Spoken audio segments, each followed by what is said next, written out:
Hello students, आज हम human physiology start करेंगे for pre medical test NEET and AIIMS. Human physiology start करने से पहले, ह्यूमन फिजियोलॉजी को शुरू करने से पहले हम कुछ बेसिक चीजें देख लेते हैं।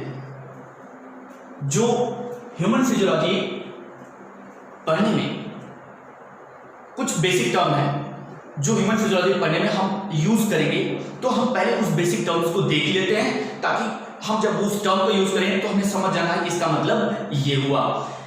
अगर ये हमारी बॉडी है और इसे हम यहां से काट दें, एकदम बेसिक चीजें मैं लेके चल रहा हूं, बेसिक टर्म लेकर एकदम बेसिक से लेके चल रहा हूं। ये हमारी बॉडी है। If you cut our body, मतलब आप देखें तो थोड़ी सिलेंड्रिकल टाइप की है, तो अगर हम कुछ देखें तो ऐसी हमारी बॉडी है। हमने अपनी बॉडी को कट कर दिया। क्या कर दिया? अपनी बॉडी को हमने कट कर दिया। हमने कहा हमने अपनी बॉडी को यहां से कट कर दिया। आप जब बॉडी को कट करेंगे तो आप देखेंगे कि our body is like a empty drum. Cut करेंगे तो आप अंदर देखेंगे कि एक खाली स्थान, एक कैविटी दिखाई देगी, एक एम्प्टी कैविटी दिखाई देगी, और उस कैविटी को सिलोमिक कैविटी कहते हैं। आप कट करेंगे तो हमारी बॉडी बिल्कुल अंदर से भरी हुई नहीं है, वो एक खाली स्थान की तरह, खाली ड्रम की तरह है। लुक दिस, या आप यूं समझिए एक खाली ड्रम की तरह, ये खाली ड्रम की तरह अपनी बॉडी है। और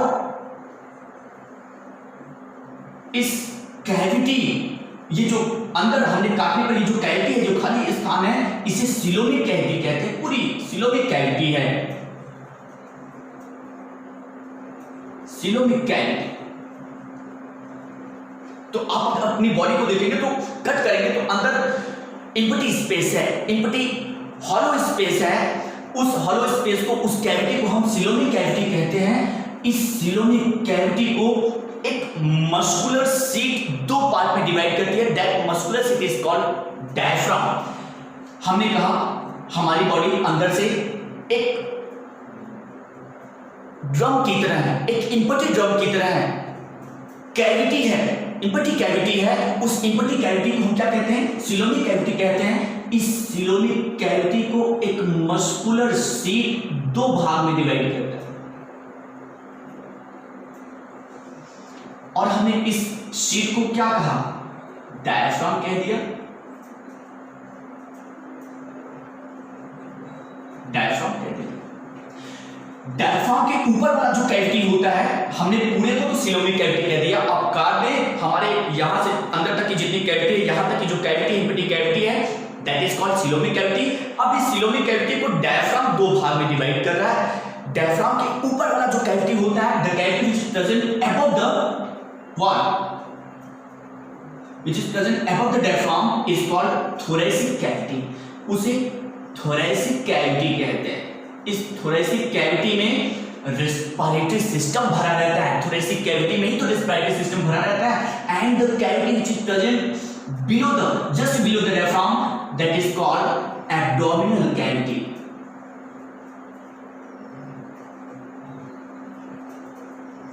मतलब वो कैविटी जो डायफ्राम के ऊपर है उसे हम थोरेसिक कैविटी कह दिए। डायफ्राम के जस्ट नीचे वाली जो कैविटी होती है उसे एब्डोमिनल कैविटी कहते हैं। सिलोमिक कैविटी के बॉटम पर जो कैविटी होता है इसे पेल्विक कैविटी कहते हैं। याद रखोगे,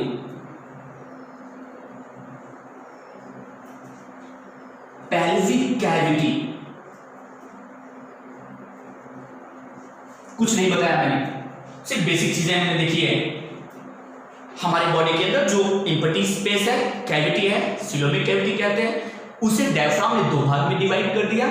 ऊपर वाली कैविटी को थोरेसिक कैविटी, डायफ्राम की नीचे वाली कैविटी को एब्डोमिनल कैविटी, सिलोमिक कैविटी के बॉटम पर जो कैविटी होता है उसे पेल्विक कैविटी कहते हैं। इसी पेल्विक कैविटी में रिप्रोडक्टिव सिस्टम भरा रहता है। हमारा रिप्रोडक्टिव सिस्टम किसमें भरा है? पेल्विक कैविटी में भरा हुआ है। एब्डोमिनल कैविटी में हमारा डाइजेस्टिव सिस्टम पूरा इसी एब्डोमिनल कैविटी में यहीं पे भरा रहता है। ये स्टमक है, ये याद करें, ये स्मॉल इंटेस्टाइन और लार्ज इंटेस्टाइन से होता हुआ फिर मतलब डाइजेस्टिव सिस्टम किसमें भरा हुआ है, एब्डोमिनल कैविटी में भरा हुआ है। दूसरी बात, अगर मैं जब आपसे कहूं वेंट्रल साइड तो आपको समझना है फ्रंट साइड की मैं बात कर रहा हूं। क्या वेंट्रल साइड को, सपोज दैट ये कोई ह्यूमन है, आप ह्यूमन ही समझ लें,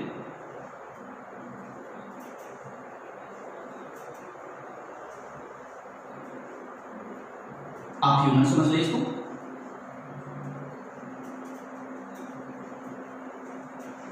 ठीक है, ये इसका फ्रंट साइड है,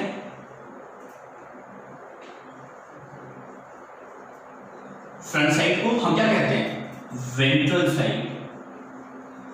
क्या कहते हैं, वेंट्रल कहते हैं। ये इसका बैक साइड है, पीछे वाला भाग है। बैक साइड को क्या कहते हैं, डॉर्सल कहते हैं, डॉर्सल साइड। क्या कहेंगे, डॉर्सल साइड। जो अपर मोस्ट पार्ट होता है उसे एंटीरियर कहते हैं, सबसे ऊपर वाले भाग को एंटीरियर कहते हैं और सबसे नीचे वाले भाग को क्या कहेंगे हम, पोस्टीरियर कहेंगे। तो हम अगर कहें it is present towards the anterior तो आपको समझ आ रहा है सबसे ऊपरी वाले भाग की तरफ है।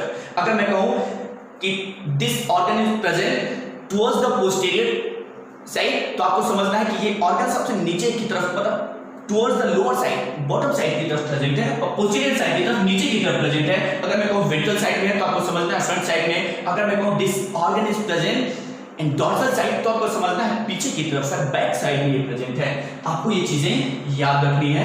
अब आते हैं ह्यूमन फिजियोलॉजी। हमने सिर्फ अभी बेसिक चीजें बात की।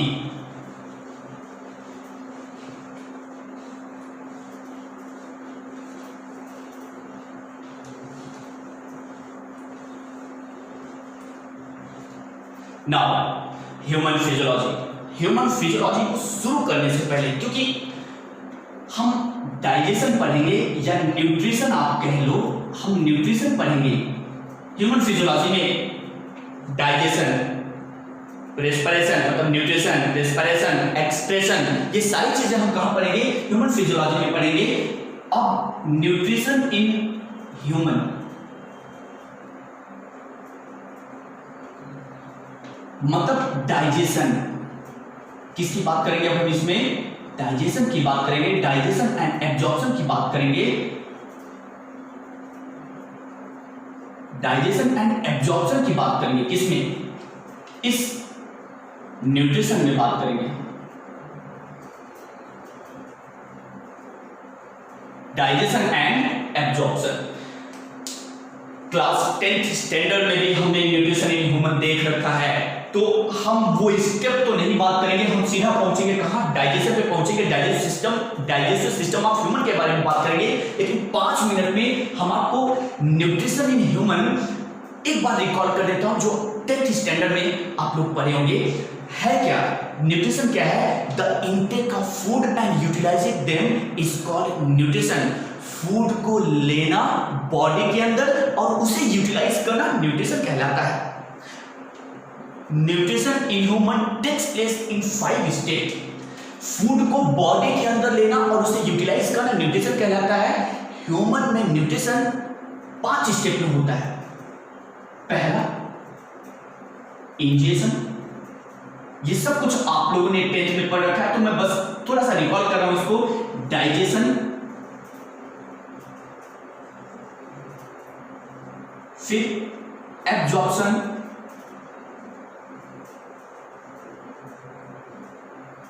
फिर एसिमिलेशन,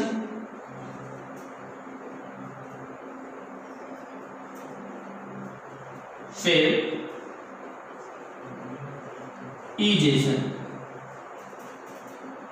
अब इजेशन को एक्सक्रेशन भी कहते हैं। अब हमारा पहला स्टेप शुरू होता है इंजेशन। इंजेशन है क्या, इंजेशन फूड को माउथ में लेना, बॉडी के अंदर लेना, इंजेशन कहलाता है। द इनटेक या to take the food inside the body, food को बॉडी के अंदर लेना, फूड को बॉडी के अंदर लेना ही इंजेक्शन कहलाता है। मतलब हम अपनी लैंग्वेज में कह सकते हैं the intake of food in body is called injection. In human food is ingested through mouth with the help of hand. Human में फूड माउथ के थ्रू इंजेस्ट किया जाता है, बॉडी के अंदर लिया जाता है हैंड की हेल्प से। अब दूसरा हमारा आता है डाइजेशन। है क्या ये digestion? The break down of complex micromolecule into simple and soluble micromolecule is called digestion. क्या मैंने कहा? Break down of complex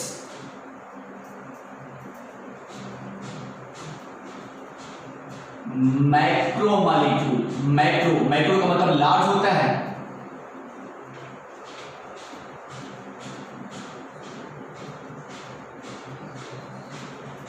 into किसमें? Into simple and soluble micromolecule is called, क्या कहलाएगा? डाइजेशन कहलाता है। And in human digestion is performed by the digestive system. Human में ये डाइजेशन डाइजेस्टिव सिस्टम के द्वारा परफॉर्म किया जाता है, जो अभी हम थोड़ी देर बाद इसको डिस्कस करेंगे। Assimilation, the utilization of absorption. हमारी एब्जॉर्प्शन इसके बाद आएगा, ब्रेकडाउन डाइजेशन के बाद एब्जॉर्प्शन आएगा। तो एब्जॉर्प्शन क्या है? To absorb the digested food by the microvilli or wall of small intestine into blood stream is called absorption। सीधी सीधी बात इतनी सी है, डाइजेस्ट फूड को माइक्रोविलाई के द्वारा एब्जॉर्ब करना ब्लड स्ट्रीम में एब्जॉर्प्शन कहलाता है। एसिमिलेशन, एब्जॉर्ब फूड को सेल के द्वारा यूज करके एनर्जी प्रोड्यूस करना for the body growth and body repair. फिर से सुनो, the utilization of absorb food. Food आपने एब्जॉर्ब कर लिया तो उसको क्या करेंगे? यूटिलाइज करेंगे। तो the utilization of absorb food by the cell to produce energy for body growth and body repair is called assimilation. अब ये इजेशन क्या है? Removal of waste material. Waste material को बॉडी से बाहर निकालना, removal of waste material, removal of waste material from body to outside. Waste material को body से बाहर निकालना, ये इजेशन कहलाता है। ये आप 10th में पढ़े हुए हैं। हम तो सिर्फ इस स्टेप के बारे में थोड़ा सा एक आउटलाइन देख रहे थे कि इंजेक्शन किसे कहेंगे? फूड को बॉडी के अंदर लेना इंजेक्शन कहलाता है। कॉम्प्लेक्स फूड को सिंपल और सॉल्युबल फॉर्म में तोड़ना डाइजेशन कहलाता है। डाइजेस्ट फूड को एब्जॉर्ब करना एब्जॉर्प्शन कहलाता है। एब्जॉर्ब फूड को सेल के द्वारा यूटिलाइज करना, एनर्जी प्रोड्यूस करने के लिए एसिमिलेशन कहलाता है। वेस्ट मटेरियल को बॉडी से बाहर निकालना इजेशन कहलाता है, जिसे हम एक्सक्रीशन भी कहते हैं। अब now this nutrition in human is performed by the digestive system. ये जो न्यूट्रिशन है ह्यूमन में, ये किसके द्वारा परफॉर्म किया जाता है? Nutrition in human is performed bye digestive system.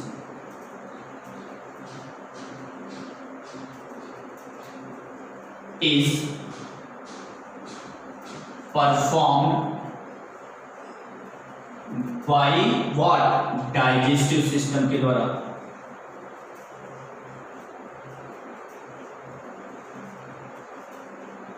Digestive system के द्वारा परफॉर्म किया जाता है।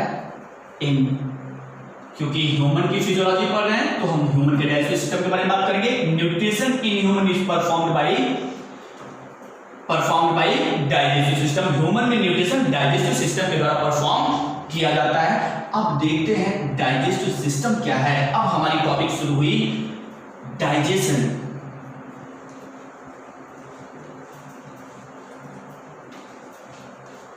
Now digestive system of human, digestive system of human, digestive system of human. Digestive system is made up of various digestive organ. ये जो digestive system है ये बहुत सारे डाइजेस्टिव ऑर्गन से मिलकर बना है, which help in the digestion, जो डाइजेस्टिव ऑर्गन डाइजेशन में हेल्प करते हैं। सो हम कह सकते हैं digestive system is made up of various digestive organ which help in digestion, जो क्या करता है डाइजेशन में हेल्प करता है। इस डाइजेस्टिव सिस्टम को दो पार्ट में डिवाइड करते हैं। This digestive system is divided into two part. कौन से दो part? First one is the elementary canal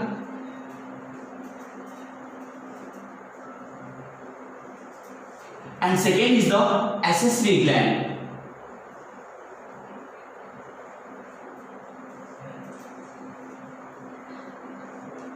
क्या क्या बताया? Digestive system is divided into alimentary canal and accessory gland.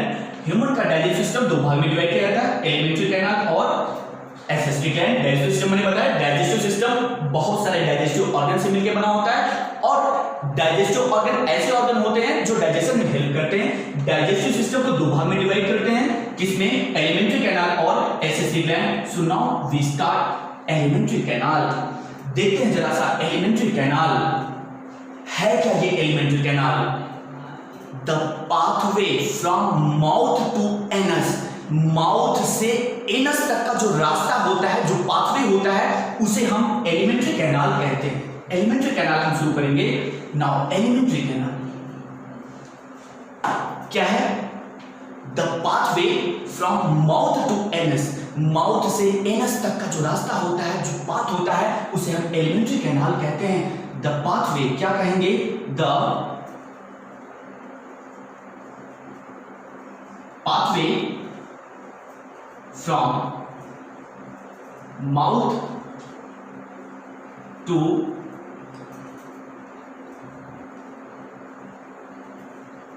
Anus is called, क्या कहेंगे? एलिमेंट्री कैनाल कहेंगे। क्या कहेंगे? एलिमेंट्री कैनाल कहेंगे। क्या कहेंगे? एलिमेंट्री कैनाल कहेंगे। किसको? The pathway from mouth to the anus, mouth से एनस तक के बीच का जो रास्ता होता है, माउथ से एनस तक का जो पाथवे होता है, पैसेज होता है, उसे हम एलिमेंट्री कैनाल कहते हैं। माउथ से शुरू होगा, फिर बकल कैविटी जिसे बकोफेरिंजियल कैविटी कहते हैं, बकोफेरिंजियल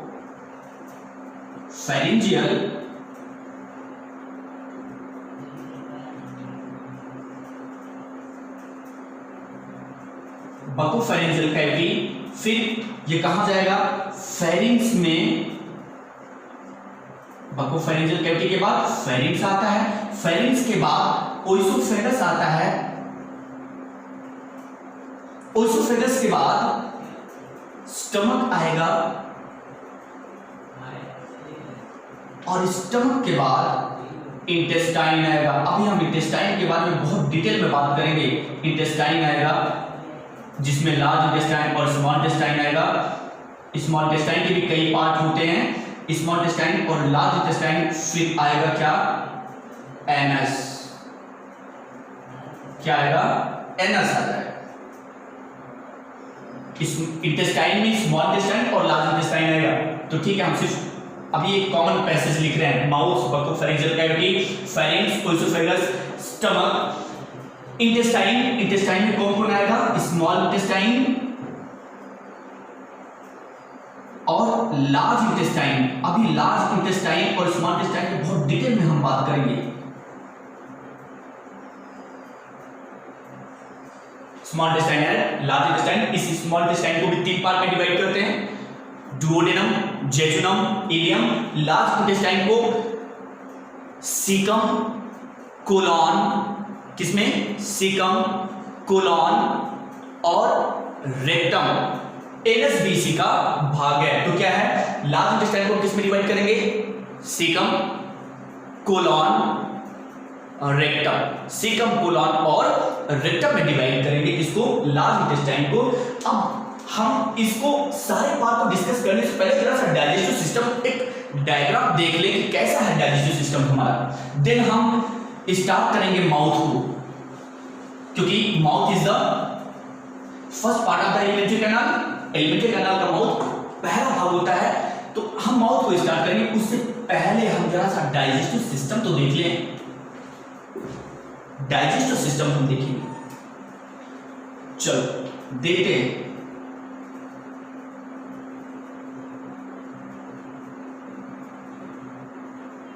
समझना,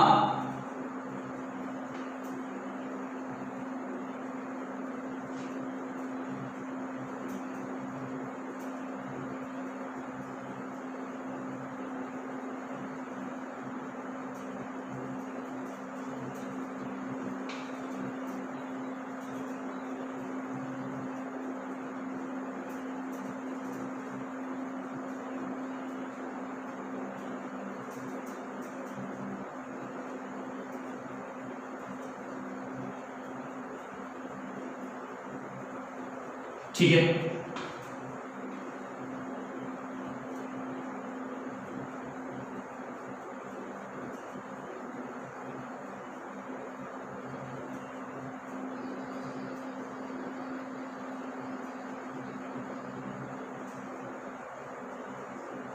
ये हमारा शुरू हो रहा है डाइजेस्टिव सिस्टम। आप इसे क्या कहेंगे, नॉस्ट्रिल कहते हैं, नॉस्ट्रिल, नॉस्ट्रिल है। ये क्या है,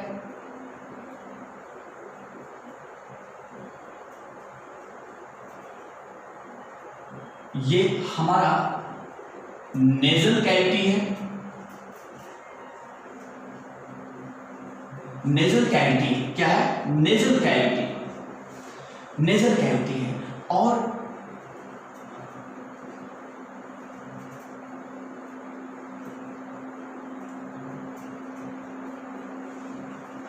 ये यहां पे एक हायोइड बोन होती है जिससे हमारा टंग जुड़ा रहता है। आप यूं समझ लें, ये हायोइड बोन है जिससे हमारा क्या जुड़ा हुआ है, हमारा टंग जुड़ा हुआ है। क्या जुड़ा हुआ है, हमारा टंग जुड़ा हुआ है। ये हमारा टंग है, आप समझ लो, ये हमारा टंग है। क्या है, टंग, टंग है।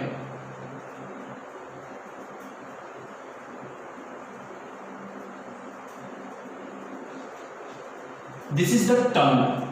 ये क्या है, टंग है, टंग है। ये टंग किससे जुड़ा हुआ है, हायोइड बोन से जुड़ा हुआ है।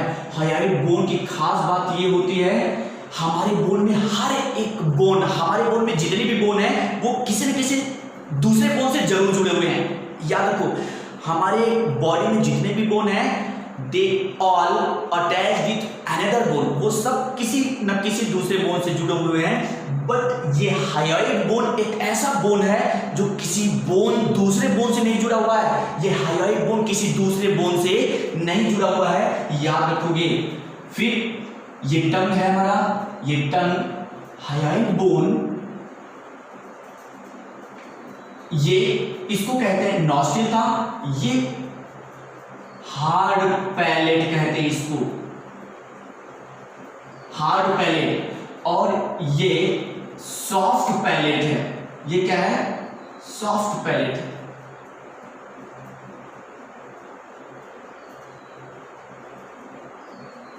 ये हमारा सॉफ्ट पैलेट है। जो हार्ड पैलेट होता है ये बोनी होता है, बोन से बना हुआ होता है। और ये हमारा सॉफ्ट पैलेट है। चीजें आप देखते चलना, सॉफ्ट पैलेट है। मैं कैसे बना रहा हूं, किसको क्या दिखा रहा हूं, आप शुरू से देखोगे। मैंने शुरू किया था नॉस्ट्रिल से, शुरू किया था नेजल कैविटी मैंने बताया। ये जो बीच में इसे हमने हार्ड पैलेट जो कि बोनी होता है, और ये सॉफ्ट पैलेट है। इस सॉफ्ट पैलेट आगे चलकर यहां आपको आप अपने माउथ में देखेंगे ओपन करके, तो नीचे एक मांस जैसा लटकता हुआ देखेंगे, मसल्स का एक अपर्चर लटकता हुआ दिखाई देगा। इसे व्यूला कहते हैं। ये व्यूला है। क्या है? व्यूला।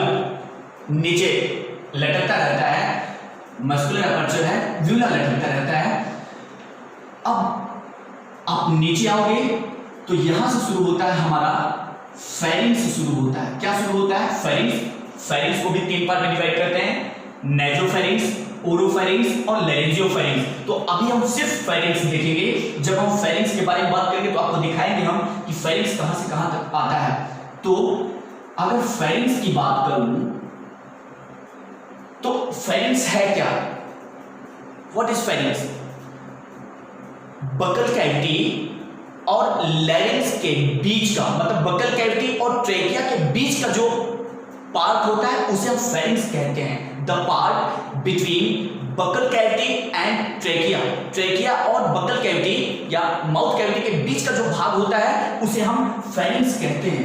ये वाला भाग अगर यहां से आप देखें, ये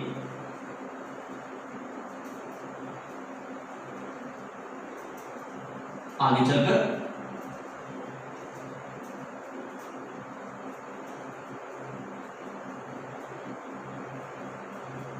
ये बॉक्स लाइक स्ट्रक्चर है। यहां पे एपिग्लॉटिस ऐसे लगी रहती है। ये बॉक्स लाइक कुछ स्ट्रक्चर है। ये बॉक्स लाइक स्ट्रक्चर है। कैसा है? बॉक्स लाइक स्ट्रक्चर है, जिसे लैरिंक्स कहते हैं। और ये ट्रेकिया निकल गई, इसे एपिग्लॉटिस। ये जो हमने ढक्कन जैसा एक फ्लिप लाइक स्ट्रक्चर बनाया ना, ढक्कन जैसा फ्लिप लाइक स्ट्रक्चर बनाया है, इसे एपिग्लॉटिस कहते हैं। किसको? इसे एपिग्लॉटिस। और इसे क्या कहते हैं? लैरिंक्स। लैरिंक्स कहते हैं। अब यहां से यहां तक का जो भाग हमने अभी थोड़ी देर पहले तो बताइए आपको कि ट्रेकिया जहां से शुरू हो रहा है वहां से बकल कैविटी के बीच का जो भाग होता है उसे हम क्या कहते हैं? फेरिंक्स कहते हैं। हमने कहा फेरिंक्स को भी 3 पार्ट में डिवाइड करते हैं। फेरिंक्स का वो भाग जो नेजल कैविटी के पास होता है उसे नेजोफेरिंक्स, मतलब नेजोफेरिंक्स यहां होगा। क्या होगा? नेजोफेरिंक्स यहां होगा। यहीं पे एक ओपनिंग होती है जिसे यूस्टेकियन ओपनिंग कहते हैं, यूस्टेकियन ट्यूब कहते हैं। यहां पे ये देखो हमने एक ओपनिंग बनाई है, एक ट्यूब बनाई है जिसे यूस्टेकियन ट्यूब कहते हैं।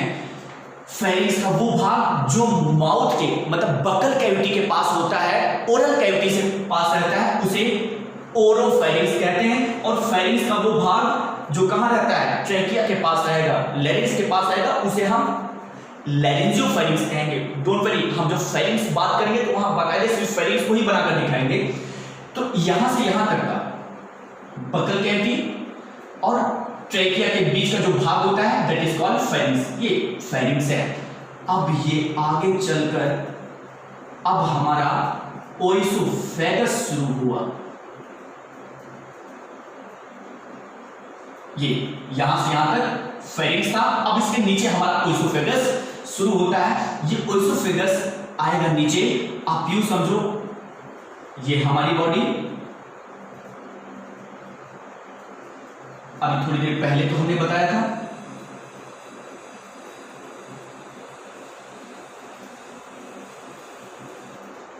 यहां से काट के हमने थोड़ी देर पहले तो बताया था। यूं समझो, अब ये ट्रेकिया जा रहा है कहां पे? अंदर इंटर कर रहा है। ये हमारा डायफ्राम है। ट्रेकिया गया,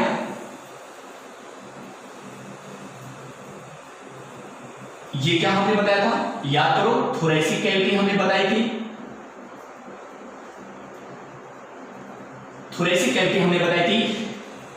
डायफ्राम की नीचे वाली कैविटी को हमने एब्डोमिनल कैविटी बताई थी। तो अब ये ओइसोफेगस थोड़ी सी कैविटीज होते हुए डायफ्राम से पास कर गया और कहां चला जाएगा, एब्डोमिनल कैविटी में चला जाएगा। ये एब्डोमिनल कैविटी है। डायफ्राम के जस्ट नीचे वाली जो कैविटी होती है उसे एब्डोमिनल कैविटी कहते हैं। Now ओएसोफेगस passes through the diaphragm and goes into the abdominal cavity। Diaphragm से पास होगा और कहां चला जाएगा, एब्डोमिनल कैविटी में चला जाएगा। और यहां पे एक जे शेप्ड ऑर्गन होता है जिसे हम क्या कहते हैं, स्टमक कहते हैं। क्या कहेंगे, स्टमक कहेंगे। ये हमारे स्टमक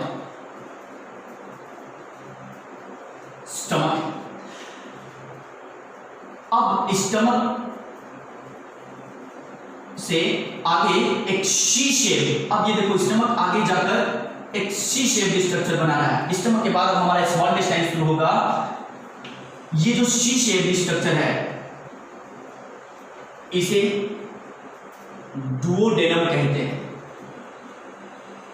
डुओडेनम कहते हैं। It is the first part of the small intestine. याद रखना, स्मॉल इंटेस्टाइन का फर्स्ट पार्ट होता है सी शेप्ड होता है। कैसा होता है, सी शेप्ड होता है। डुओडेनम की जो लेंथ होती है, याद रखना डुओडेनम की जो लेंथ होती है ये 20 से 25 सेंटीमीटर होती है। रिमेंबर इट, डुओडेनम का जो लेंथ होता है that is extend from 20 to 25 centimetre होता है। अब ये स्मॉल इंटेस्टाइन यहां पे एक लीफ लाइक पत्ती के जैसा आपको स्ट्रक्चर दिखाई दे रहा है। यही तो है हमारा। हम जब बात करेंगे, ये हमारा पैंक्रियाज है, पैंक्रियाज। और इसी पैंक्रियाज से एक ब्रांच निकलती है, इसी पैंक्रियाज से एक ब्रांच ये अपना लीवर है। क्या कहेंगे इसको, लीवर कहेंगे। और ये जो हमने बनाया है गाल ब्लैडर है।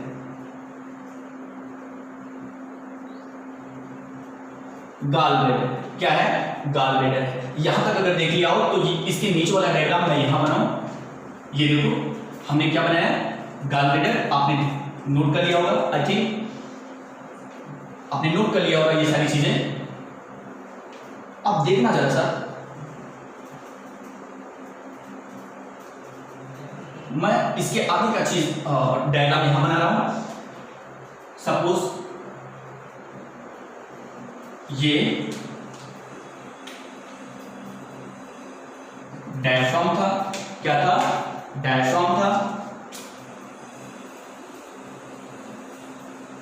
ये डायफ्राम था।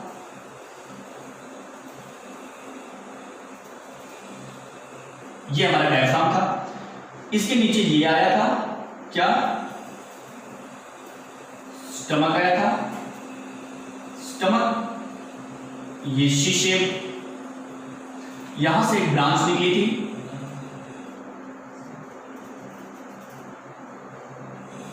जिसे हमने क्या नाम दिया था, पैंक्रियाज नाम दे दिया। इस पैंक्रियाज से एक ब्रांच निकली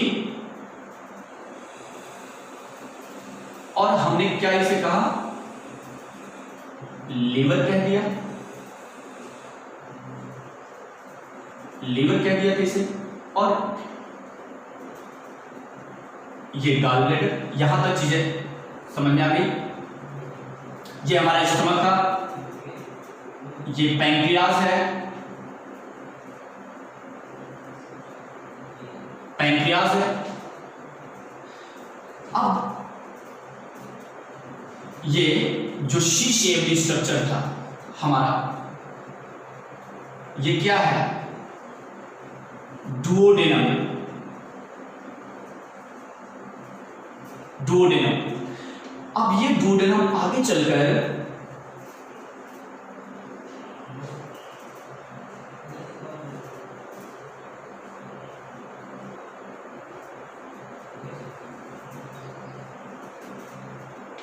ये हम क्या बना रहे हैं, स्मॉल इंटेस्टाइन बना रहे हैं।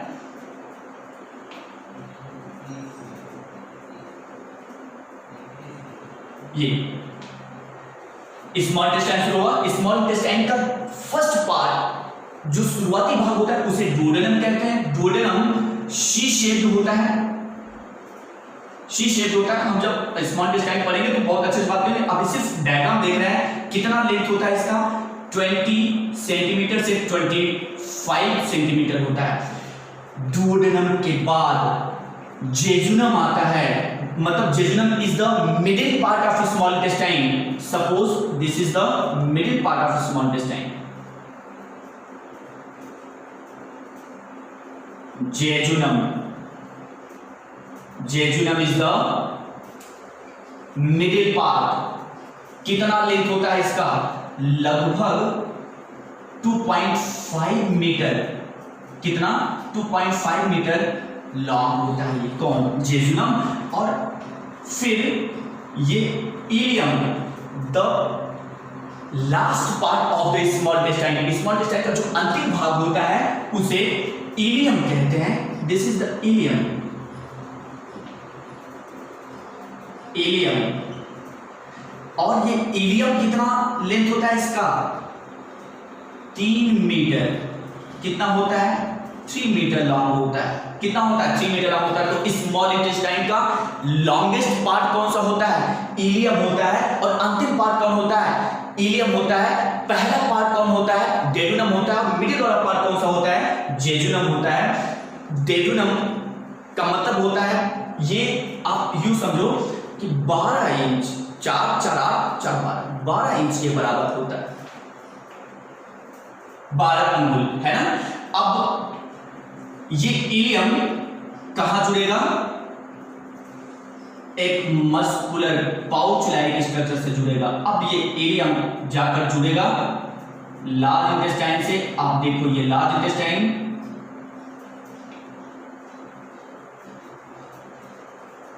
ये है हमारा लार्ज इंटेस्टाइन शुरू हो रहा है। अगर आप ये लिख चुके हो तो हम इसको थोड़ा सा इरेज कर दें ताकि हमें चीजें अच्छे से समझ में आए। अब हमारा लार्ज इंटेस्टाइन शुरू होगा। हमने जेजुनम लिख लिया होगा आपने। अब देखिए जरा कि अब ये इलियम आया, किससे जुड़ेगा, एक पाउच लाइक स्ट्रक्चर से जुड़ेगा।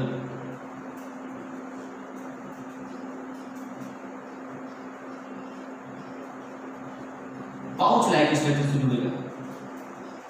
ये इसे सीकम कहते हैं,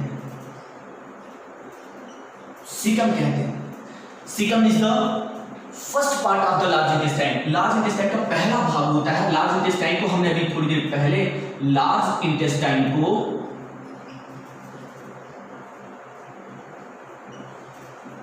सीकम और किस में डिवाइड करते हैं, कोलॉन, रेक्टम और लास्ट पार्ट इसका होता है एनस, रेक्टम और एनस। तो अब ये सीकम स्टार्ट हुआ हमारा। सीकम,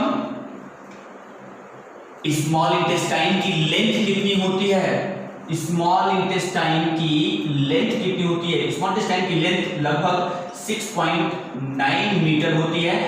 लेंथ होती है ये, कितना होता है, 6.9 सेंटीमीटर लॉन्ग होता है कौन, स्मॉल इंटेस्टाइन। डायमीटर कितना होता है इसका, 6.9 मीटर लॉन्ग होता है। डायमीटर की बात करूं इसका, तो इसका डायमीटर 1 इंच होता है, या आप ये कह लो 2.5 सेंटीमीटर इसकी डायमीटर होती है। किसकी, स्मॉल इंटेस्टाइन की डायमीटर होती है। ये सीकम है। सीकम के बाद आएगा कोलॉन शुरू होता है। कोलॉन है क्या,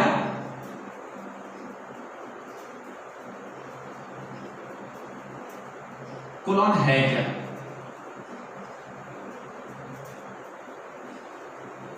colon is a long tube like structure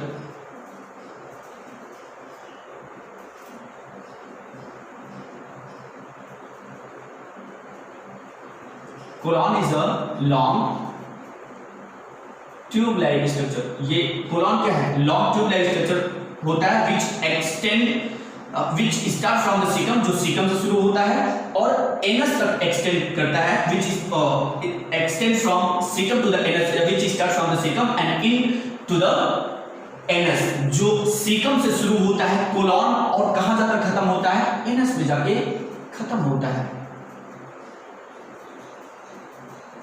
ये देखो मैं इसे इरेज कर दूं। अब यहां सिग्मॉइड कोलॉन होता है। कैसा शेप होता है इसका, एस शेप होता है।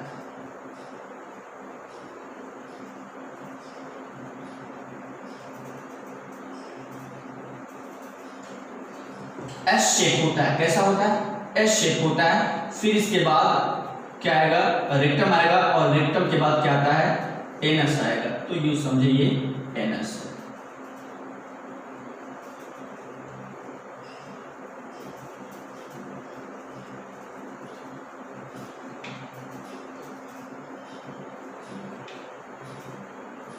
ठीक है, क्या सीकम था, अपेंडिक्स, अपेंडिक्स है, कोलॉन है।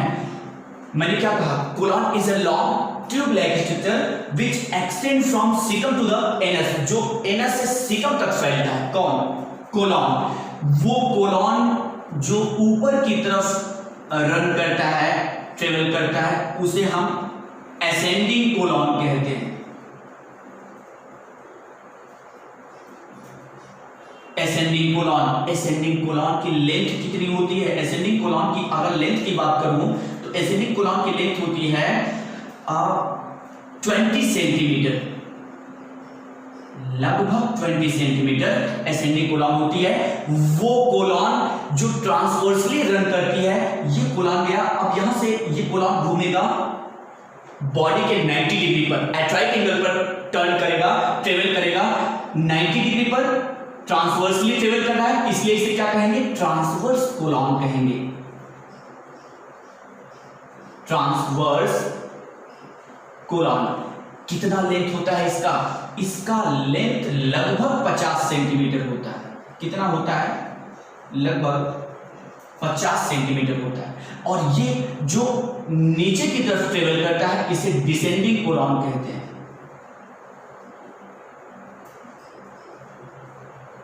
डिसेंडिंग कोलॉन की लेंथ, डिसेंडिंग कोलॉन की लेंथ की अगर बात करूं तो 20.9 सेंटीमीटर, लगभग 20.9 सेंटीमीटर, ये 50.4 सेंटीमीटर, ये 20.8 सेंटीमीटर, तब लगभग 20 सेंटीमीटर आप समझ लें। डिसेंडिंग कोलॉन 20.9 सेंटीमीटर क्या होता है, इसका लेंथ होता है।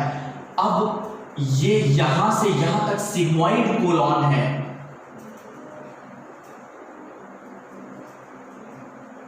सिग्मॉइड कोलॉन, सिग्मॉइड कोलॉन की एवरेज जो लेंथ होती है वो 25 से 40 सेंटीमीटर, कितनी होती है, 25 से 40 सेंटीमीटर होती है।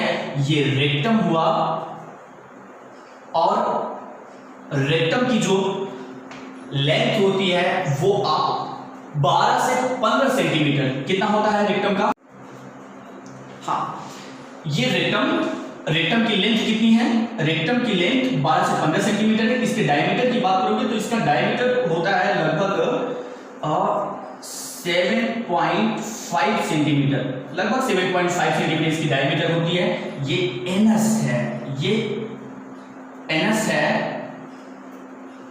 और एनस के लेंथ की अगर बात करोगे तो एनस का जो लेंथ होता है वो लगभग 5 से 6 सेंटीमीटर होता है। कितना होता है, 5 से 6 सेंटीमीटर इसका लेंथ होता है, किसका, एनस का। ठीक है, हमारा आज डाइजेस्टिव सिस्टम ये डायग्राम तो कंप्लीट हुआ। हम सिर्फ इसमें डायग्राम देखे हैं, एक आउटलाइन देखे, कुछ नहीं है, बहुत इजी है। स्टमक, पैंक्रियाज है, लीवर है। स्टमक का स्मॉल इंटेस्टाइन का जो इनिशियल पार्ट सी शेप होता है उसे हम ड्यूडेनम कहते हैं। क्या कहते हैं, ड्यूडेनम कहते हैं। फिर ड्यूडेनम के बाद जेजुनम आता है, जेजुनम के बाद इलियम आता है। फिर इलियम जाकर किससे जुड़ता है, सीकम, जो कि लार्ज इंटेस्टाइन का इनिशियल पार्ट है, पहला पार्ट होता है। सीकम से एसेंडिंग कोलॉन, निकलता है, क्या निकलेगा, एसेंडिंग कोलॉन निकलता है, जिसकी लेंथ की अगर बात करूं तो 20 सेंटीमीटर होता है। ये ऊपर की तरफ ट्रेवल करता है और फिर एसेंडिंग कोलॉन टर्न करता है ट्रांसवर्सली, तो उसे हम ट्रांसवर्स कोलॉन कहते हैं। मतलब वो colon, the colon which travel transverse और ट्रांसवर्सली टू आवर बॉडी, हमारे बॉडी के जो ट्रांसवर्सली ट्रेवल करता है, एच एंगल पर ट्रेवल करता है, that is called transverse colon. लगभग 50 सेंटीमीटर लॉन्ग होता है ये। और वो कोलॉन जो नीचे की तरफ डाउनवर्ड रन करता है, ट्रेवल करता है, उसे डिसेंडिंग कोलॉन कहते हैं। लगभग 21 सेंटीमीटर लॉन्ग होता है। फिर ये और ट्रांसफर ये डिसेंडिंग कोलॉन आगे जाकर एस शेप, ये जो सिग्मोइड कोलॉन है कैसा होता है, एस शेप में होता है, याद रखोगे, एस शेप में होता है। तो आगे चलकर कोलॉन एस शेप में टर्न होता है, जिसे सिग्मोइड कोलॉन कहते हैं। इसकी एवरेज जो लेंथ होती है वो 25 से 40 सेंटीमीटर होती है। सिग्मोइड कोलॉन रेक्टम से जुड़ता है। रेक्टम एक muscular pouch like bag like structure होता है, जो कि 12 से 15 सेंटीमीटर लॉन्ग होता है और 7.5 सेंटीमीटर डायमीटर होता है। Rectum store the undigested food for some time या टेम्पररी। अब इस रेक्टम से एनस शुरू होता है। Anus is the opening of alimentary canal which through which waste material remove from body to outside. Length की बात करूं इसकी तो 5 से 6 सेंटीमीटर इसका लेंथ होता है। अभी तो मैंने सिर्फ एक ओवरव्यू देखी है, अभी तो हम सबके बारे में बहुत डिटेल में बात करेंगे कि टीथ किससे मिलकर बना होता है। टीथ के पार्ट देखेंगे, टीथ के टाइप देखेंगे, टीथ किस टीथ का क्या फंक्शन है वो हम देखेंगे। फिर उसके बाद टंग में जो टेस्ट बड होते हैं उसको हम देखेंगे। कितने तरह के टेस्ट बड होते हैं उसको हम देखेंगे, उनकी संख्या कैसे कितनी होती है उसको हम देखेंगे। देन हम पहुंचेंगे कहां पे, फेरिंग्स पे पहुंचेंगे। तो वन बाय वन हम सारी चीजें बहुत डिटेल में बात करेंगे। तो अगली क्लास में हमारा जो टॉपिक होगा that is the mouth. Mouth से स्टार्ट करेंगे हम कि माउथ किसे कहेंगे। देन बकोफेरिंजियल कैविटी में आएंगे।